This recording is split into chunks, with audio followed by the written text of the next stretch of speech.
BroHams. You just got back from yoga. How was that crap? I'm exhausted. I got there late.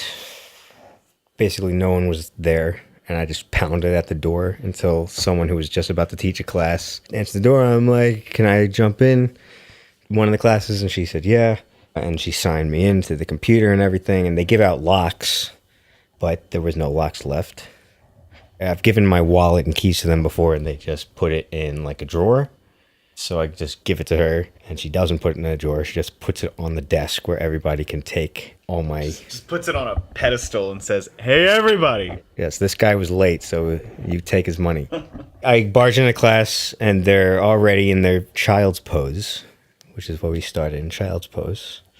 Because it's like a... What is a child's pose? You're on your knees. You're sort of enveloped over, and you spread your arms out. You're like this. Do children do that? Yes. I was in child's pose before I learned how to walk. And it was packed. The room was completely filled. Give me a number. There were like 25 to 30 people. Ooh. But I found a little space in the corner. What was the gap of space between one individual and the next? There was no gap. I'm basically sucking on this girl's toes right in front of me. Yeah. I had to shorten my mats so it didn't roll over onto the girl's mat in front of me. Manifest destiny. This spot is mine. And I get into the child's pose. And I've had this instructor before. She was a guest instructor. She's Asian, and you can't understand a word that comes out of her mouth. Absolutely unintelligible. And the whole class, you're following directions. There's some people, they just name the pose and you get into the pose, but then they're like, take your foot and place it on the small of your back. Grab the heel and, some people are very detailed when following steps rather than just naming the poses. And you couldn't understand anything that she was saying. Do you really need to hear her speak, though? I mean, I feel like the only 2 words a yoga instructor would need to do would be, do this, and then you just see whatever they do. Well, it helps. It helps to be able to understand what they're saying, even if they're just naming the pose, and they're using their voodoo gibberish. They're like, chaka taka da daskanda. And that's exactly what voodoo sounds like in New Orleans. Yeah. Just a lot of consonants. Yeah, they start speaking in tongues, and that means certain moves or certain transitions or certain combination of moves. And to her credit, she was probably the only instructor in the facility that can properly pronounce the Asian gibberish that they use. Right. The jargon. Yeah, the jargon, the yoga jargon. Nobody understands what she's saying. Everyone's looking around. Everyone's looking at her, and she's walking all around the room. So everyone's looking in between people's legs just to see this lady, see what she's doing. She's like the 60-year-old little Asian woman. And not only can you not hear what she's saying, but she, the dynamic in her voice, she goes really loud and then she goes really soft. That's how she captivates her audience. She has a dynamic range, and she'll elongate certain words, and then she'll make certain words really, really short. Right. Okay, I'm going to say something really important, and now this is the part where you need to... Yeah, exactly. I'm the least in shape person there, by the way. They crank the heat up to 9,500 degrees. It's humid, and it stinks. That's how you detox. That's Yeah. how you get all the poison out. Smell people's feet and vaginas. Everyone was in really, really good shape. And there were a lot of guys in this class. There was one girl in front of me, and then there were 2 guys next to me. Well, I'm not trying to if you want impress. to impress the ladies, you just have to look better than the guy next to you. Yeah, well, I wasn't doing that. Oh, the guy was outperforming you? The guy was beautiful. It was a really good-looking guy next to Oh, me. man. And he was doing everything. You pretty much just need to be levitating at that point. So, I'm doing my best, and about 35, 40 minutes into it, I just get to the point where I'm packing it in. I try not to do it when I go to these classes, because A, I'm paying for it, and B, I'm trying not to wuss out. And so I'm just laying down, and I can't even extend my feet, because my feet would fall on this chick's face. I'm scrunched up and just collapse on the ground. I figure, you know what? I'm burning some calories right now just by perspiring, just by existing in this room. You're just burning. Yeah, I'm burning. And I could feel everybody looking at me. It's like, come on, guy, pull your weight. We're all doing it. We don't want to do it, but we should up our mat. So I'm just feeling everybody's judgment. The thing is, I couldn't leave early because I had to pay for the class, and I had to get my wallet back, even though I could have probably just reached over the counter and taken it. like anybody. And then you could have just stomped on out and you said, and by the way, you guys smell funny. Slam the door. Yeah. And you just leave. At this point, everybody else is exhausted, and people have started to follow suit to the one rogue guy just laying down because it was quite an intense routine. You were a trendsetter. I was. You know, when you go to these yoga classes, a lot of people go to these things regularly. Some people are dancers. Some guys are just in really, really good shape. Very graceful, and like the way they transition from one move to the next move, it's like a cartwheel, and it's very effortless-like. And at this point in this particular session, it's just chaos. Everyone's trying to keep up. Everyone's looking at the person next to them. So it's kind of like a shitty game of telephone. You know, like everyone's move is just a slight variation of someone else's move from a teacher 5 people ago. It's kind of like when you do a swan dive off the diving board and you do a shitty dive, you know, like your stupid legs are just hanging out there because your mind isn't even concentrating on your legs because you broke the water wrong. It just took everything in your power just to get your face to go in first. Right. And we all just sort of end in this piping pile of stink together. So, yeah, I'm pretty beat. I'm pretty exhausted. Well, you didn't give the Asian lady free money today. That's what's important. I guess not. I complained. I told this other guy who got there later, who checked me out, told her that I couldn't understand a word the lady was saying. And he was like, oh. I don't know if I can do it again. It's very expensive. I canceled my subscription with these people. It took an hour on the phone just to cancel my subscription. Find one of those, find a YouTube link and just do it with the TV lady, like you do with the exercise and stuff. I should. Why do you pay people to do this stuff? Why do you do free workouts? I like to put myself in a vulnerable position where I feel judged. It keeps me pumping out decent artwork. If I'm working out just alone by myself, I'm like, yeah, I feel pretty good. I'm the greatest. I'm in such great shape. I need to sit myself next to a beautiful man with sculpted, chiseled abs and the silhouette of his tricep. And then I need to sit my sweaty ass next to him and just feel so undesirable. Just look at me. I don't know. I don't know why I do that. I don't know why I go and I pay for a class when I could just do it at home for free. I have no idea. Well, because there are beautiful women in yoga classes. That's why I'm there. That is the only reason why I'm there. I'm not there to do yoga. I'm not there to be healthy. I am there to be in the vicinity of beautiful ladies. Do you talk to them, Paul? No, you're not allowed to talk to them in the class. Do you talk to them afterwards, Paul? Before the class, Paul? No, you don't get there in time. You just show up all angry and sweaty. You guys need Here's my wallet. You guys need more sweat? Yeah. I don't know. Everyone's sort of doing their own thing. If I was a little bit more confident, maybe it's a great place to be. I don't know. You rip your shirt off on the fly all the time. In front of you. In outdoors on mountains where the world can see you. You're just like, okay. But there's nobody there. We're in a park. There's a trail. You just fling off your shirt and you just crawl into There's nobody there. Crawl into a fucking bush and you're like, follow me, asshole. You know, like, look at my elbow. My elbow's so dry. Like, look at that. It's just a big white spot. That is a crusty weenus you got there. Oh, no. Crusty, I need to put some lotion on it. Jeez. I know you got lotion. I was in the DMV. I get called up to the window, but the guy in front of me is still there. And he was picking his elbow skin. Nice. And there were all these flakes as soon as I walked up to the counter, right in front of my chin.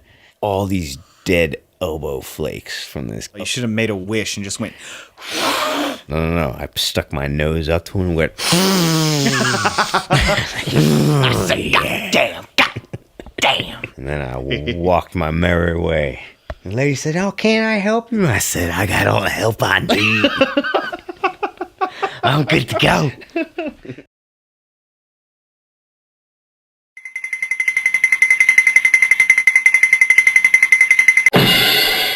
It's way cooler in Disneyland than it is in Disney World, I learned. I love the Pirates ride. It's way cooler here in Cali. Right. I understand your love for it a little more. It transports you to another world, and it has just this awesome vibe to it. And yes. It starts off, with all the fireflies and, you're drifting and right. You don't get that in Florida, which is weird because what's Florida? Just a kaleidoscope of some pirates. No. There you go. No, they have fun. like as soon as you get in, they're like, "Dead man tell no tale," and then Barbossa's just screaming at a citadel. And then there's a guy getting dunked in a well, and there's like, "Where's Jack?" And Jack's like, "Really bad eggs," and that's it. It's quick. But the rest of the park is really, I don't know. I think all you need to do is just go once, and then you get it. Because, first of all, you have these disgusting parents using their kid's stroller as a battering ram, just to get to their fast pass. Yeah. And did you notice they didn't have any mirrors in any of the bathrooms? Because they don't want you to look at yourself and see the disgusting fat. There really weren't mirrors? No, there weren't any mirrors. You're right. They didn't want you to see how gluttonous of a consumer you were. I think it's because Throw up. I think that was just a men's restroom sort of thing because all the little boys when they go to the urinals, they all pull their pants down to their goddamn ankles to pee. That's how you know you're in Disneyland. They're like, "I can do it." Yeah. And they just don't want any pervs looking into the mirror and just getting that little boy booty shot. That's one theory. I think they'd see those lines shorten up quite a bit if they threw some mirrors in there. Maybe that's why I was so happy, because I didn't have to look at myself all day. I saw grown adults stick cotton candy to the back of their uvula, shove their hands so far down their throats. I'm going to make a little sugar-coated stalactite out of this. It's just nauseating. It's not a pretty bunch of people at Disneyland. Those Mickey ears are just like those 1950s alien antennae that used to control people. Yeah. You're all bow to me. Obey. Obey. Why you all the trash cans said waste, please. Yes. It's encouraging you to waste. Right, waste, please. And I was like, you don't have to tell me twice. We got fresh sourdough bread, and I saved it. Saved it on that log flume ride. And then I had soggy sourdough bread, and I fed it to the ducks. Yeah. We were framed. No, you're not going to get all that wet. Yeah. My sister and her boyfriend sit strategically away from the part of the raft that like gets we get on this dunked. We get on the water ride, and I'm looking at your sister. She looks so happy. She's giggling. And she's never. I'm like, what? Is this a fun ride? And then I notice you and me are sitting on the edge. I'm like, wow, there's a big opening here. She just starts cracking up. I'm like, oh no. Your sister and Pete are sitting strategically closer to the inside of the circle. Just rubbing their hands together so maniacally they almost caught on fire. God, did I get wet. Yeah. It took me like an hour to dry my ass off. I'm like sticking my ass out in the air to get some sunshine. Right. Getting a lot of looks from some parents. You're like, what's up? I'm like, I'm just trying to dry my ass. Come on, kids, press your face up against it. You can hear the ocean. Yeah. You can hear the ocean. Don't smell like the ocean. But it tastes like the ocean. It was funny seeing that one ride when we were waiting for you and Lindsay to show up on that roller coaster to get to launch. Right. You know, there was one car that went before you guys did the countdown for the launch sequence, and the car just stalls and stays there, and this little girl starts crying. And the big woman next to her is like, "Don't you cry. Look at me. Do not cry." She's just on the verge of tears. And then it recounts. It's like 5, 4, 3, 2, 1. Poor girl. Best part of that story is that the woman who's like, "Don't you cry," is not her mother or like her friend or anything. No. She's like, "Don't you cry, ruin this for me." Yeah, she's just the a girl's single just rider. Screaming, and you just hear that scream just fade away as she just gets magnetically flung into the steel corkscrew that is that ride. There's always just weird people. Weird people go to Disneyland. There's this guy, he had a chest strap with every color of the rainbow Sharpie clipped to it. Like the weirdest sort of crack at a good Boy Scout guild. Yeah. And he had a beard with 2 braids. Maybe he was like a Sharpie junkie where like he just constantly had to like pull them out and just... Yeah. Ooh, today's a purple kind of day. colors the inside of his nostrils. Right. He's got like on his back, he's got like these ports like Bane has, and just inserts a Sharpie into it, and it drains into his bloodstream. Dead bird tells no tales.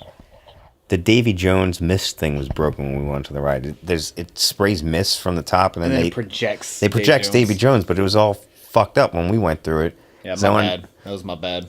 I broke it. You broke it? Why? Did you fart? And like all the mist went haywire? Yeah. We're sorry, guys. Our ride will begin again shortly. Or that motherfucker gonna break his fucking legs. I better get this ride going. Every time this ride isn't moving, I'm not making money. Says me, David Jones. Price. Yeah, that's exactly what it was. Price.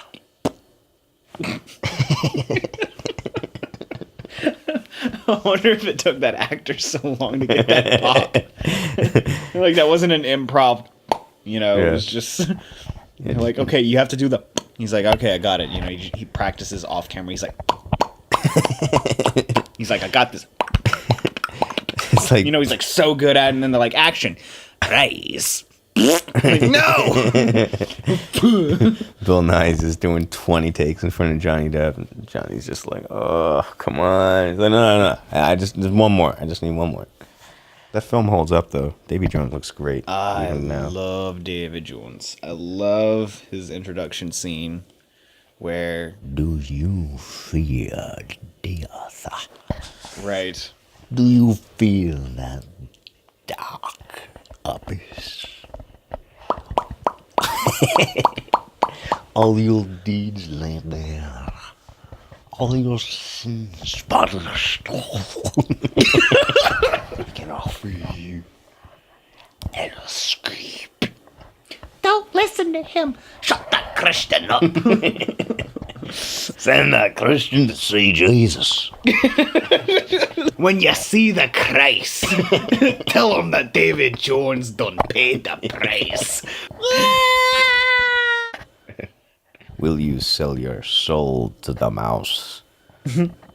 Like I have. Like our Star Wars characters have. Like Pixar has. And then there's just Shrek cowering in the corner. Don't listen to him. 100 years before the mouse. Yes. Boom, boom, boom, boom, boom, boom, boom, boom, boom. Yeah.